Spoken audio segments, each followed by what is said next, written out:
Continuando con la lección de antecedentes generales, ¿cierto?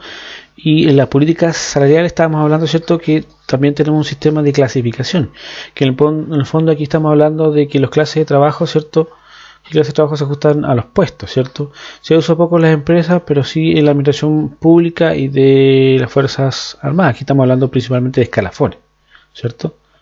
También tenemos, ¿cierto?, la que se establece por comparación de factores. Aquí consiste en evaluar ciertos 5 factores como requisitos mentales, pericia, requisitos físicos, responsabilidades y condiciones de trabajo.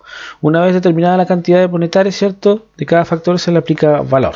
Y tenemos el sueldo según estos factores, comparación de factores. Ahora tenemos el sistema de puntos, que es muy parecido al anterior, pero con la diferencia que aquí se establecen puntos para establecer un escalafón, ¿cierto?, y de ponderación.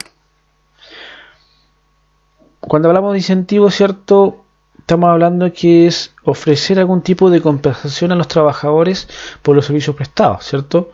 El tiempo, el intelecto, la capacidad física, ¿cierto?, que ellos ponen a disposición de la empresa y que en el fondo la estarían poniendo en otro lugar. ¿Qué tipo de incentivos podemos ofrecer?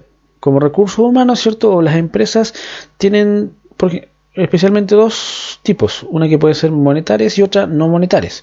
Cuando hablamos de monetarias, estamos hablando del dinero que va directo al bolsillo, ¿cierto?, o al sueldo del trabajador. Sueldo, ¿cierto?, pagos anuales, bonos, aguinaldo, porcentaje de ganancias, créditos, asignaciones, ¿cierto?, de nacimiento, casamiento, ¿cierto?, y en el fondo son beneficios que la empresa puede otorgar a los trabajadores.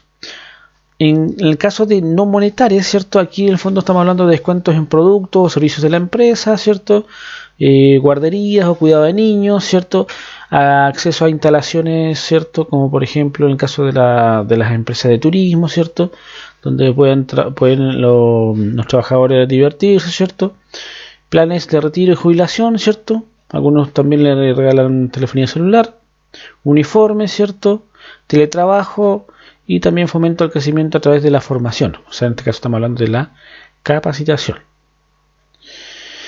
Cuando hablamos, ¿cierto?, de la motivación de los trabajadores, aquí es importante establecer qué es el concepto de motivación. Y en el fondo es una herramienta clave para la eficiencia de los trabajadores, ¿cierto? Porque en el fondo pueden ser utilidades, bonos salariales, seguros sociales, gratificaciones y otro tipo de beneficios para motivar a los trabajadores, que es diferente muy parecido al incentivo en realidad.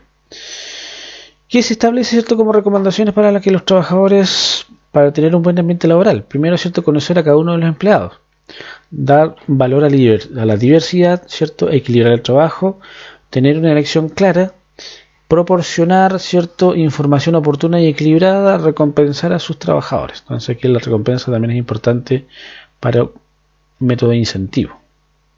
Cuando hablamos del análisis de puestos, ¿cierto?, aquí nos corresponde resumir, ¿cierto?, por escrito las tareas, responsabilidades, condiciones del trabajo, ¿cierto?, y también una lista detallada. Cuando hablamos de las especificaciones del cargo, son las habilidades necesarias y con detalles, ¿cierto?, que son necesarias para cumplir satisfactoriamente con el puesto. Bien, ahora vamos a continuar con la lección 4.2, que tiene que ver con la legislación laboral.